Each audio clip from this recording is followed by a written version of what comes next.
여름의 끝자락에 개봉한 독립영화 하나가 극장가의 작은 바람을 일으키고 있습니다. 단편 독립영화를 제작해오던 김보라 감독의 첫 장편영화 벌새가 바로 그 주인공입니다. 전세계 유수의 영화제를 통해 25관왕이라는 업적을 달성한 영화, 1994년이라는 시대상을 잘 녹여내었다고 평가받는 영화. 이 영화에 대한 평가들은 넘치게 훌륭했었고, 저 역시 영화를 보며 왜 이 영화가 이토록 좋은 평가를 받았는지 이해할 수 있었습니다. 여전히 비슷한 형태지만 좋은 학교에 가기 위한 경쟁, 그리고 그 경쟁의 최중심지인 강남, 그 속으로 들어간 한 가족 은인회에서는 가부장적인 아버지의 모습이 그려집니다. 그런 아버지에게 영향을 받은 듯 은희의 오빠는 권위적인 모습을 보이며 은희에게 폭력을 행사하기도 하죠. 은희는 저항을 해보기도 했지만 오빠가 가해오는 폭력을 이내 받아들이게 됩니다. 그럼 이 영화 속 여러 상징을 담은 장면들은 어떤 의미를 담고 있었을까요? 먼저 영화는 현재가 아닌 1994년을 배경으로 펼쳐집니다.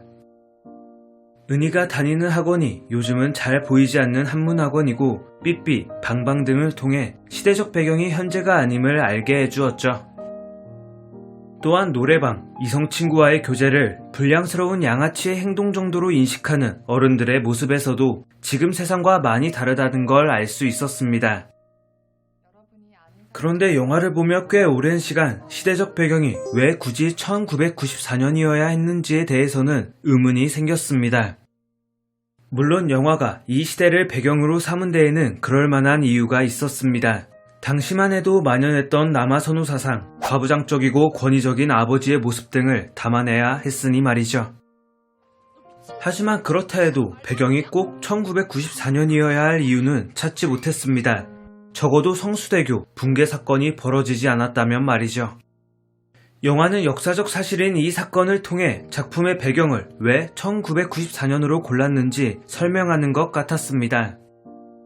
다만 아쉬웠던 건 은희의 성장과 성수대교 붕괴 사건은 아주 큰 상관관계를 가지지 못했다는 점이었습니다.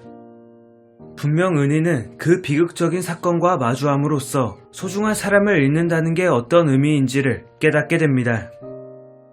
하지만 그 사건이 아니더라도 은희는 충분히 성장하고 있었기에 성수대교 붕괴 사고와 엮여진 매듭은 유난히도 헐겁게만 느껴졌습니다. 영화의 시작을 알렸던 건 문을 두드리는 은희의 모습입니다. 모든 게 비슷한 현대식 아파트에서 그녀는 열릴 기미가 보이지 않는 문을 힘껏 두드리고 있었죠. 그렇게 한참을 문을 두드렸던 은희는 그제서야 자신이 한층 아래의 902호 문을 두드리고 있었다는 걸 알게 됩니다. 문은 기본적으로 안과 밖의 구분을 짓는 역할이자 차단해둔 바깥 세계로의 출구가 됩니다.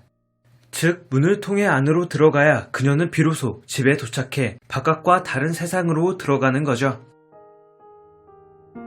하지만 그녀는 그 문을 제대로 찾지 못했습니다. 아니 어쩌면 그녀가 집을 제대로 찾아가지 못한 건 필연이었을지도 모릅니다.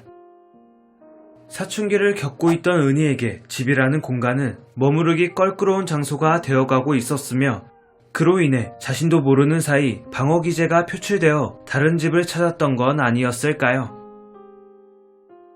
이보다 좀 더 시대상을 담은 합리적인 해석을 해보자면 아파트가 본격적으로 보급되기 시작했던 이 시기, 천편일률적으로 똑같이 생긴 아파트에 거주하던 현대인들의 당연한 착각이었을 거란 겁니다.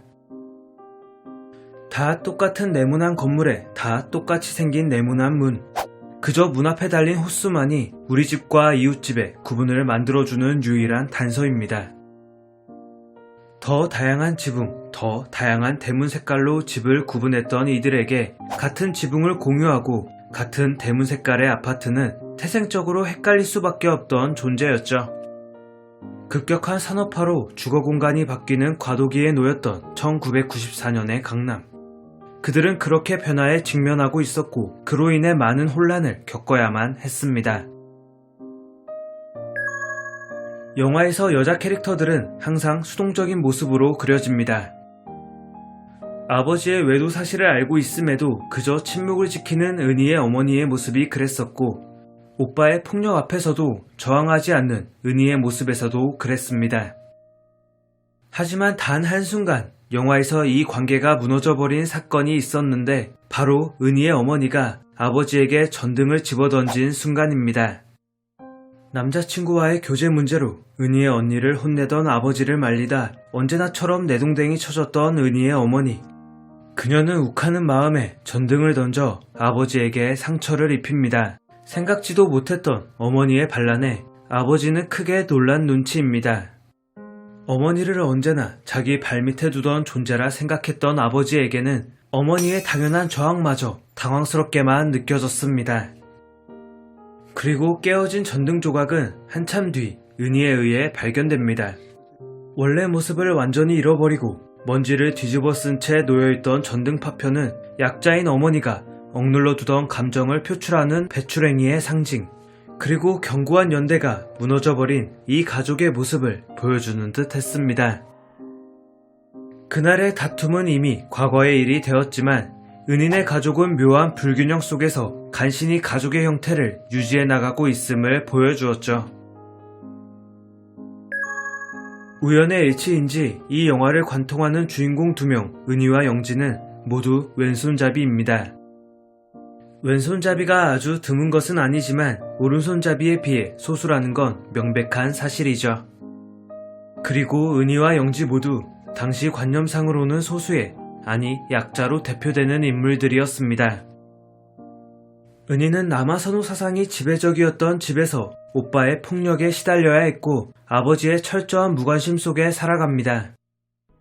그런 아버지의 시선을 빼앗아 오기 위해서였는지 혹은 불합리한 현실에 대한 반발이었는지 그녀는 비행을 저지르기도 하지만 집안 상황은 크게 변하지 않았죠. 남자친구와의 관계에서도 그랬습니다. 그녀에게 선택권은 없으며 항상 그녀와 데이트를 할지 말지 결정하는 건 남자친구의 몫이었죠. 영지 역시 소수에 속하는 인물이었습니다. 당시만 해도 많지 않았던 여성 흡연자, 그리고 노래를 불러준다며 잘린 손가락이라는 노동가요를 부르는 그녀. 정확한 이야기는 나오지 않았지만 영지의 휴학 그리고 입에서 흘러나온 노동가요, 이 두 가지를 고려해 볼 때 그녀는 아마도 운동권 출신일 거라 추정됩니다. 은희가 오빠에게 폭행을 당했다는 사실을 그녀에게 털어놓자 영지는 이러한 모습을 더 노골적으로 드러내는데 그녀는 이유 없는 폭력에 굴복하지 말고 맞서 싸우라는 조언을 해줍니다.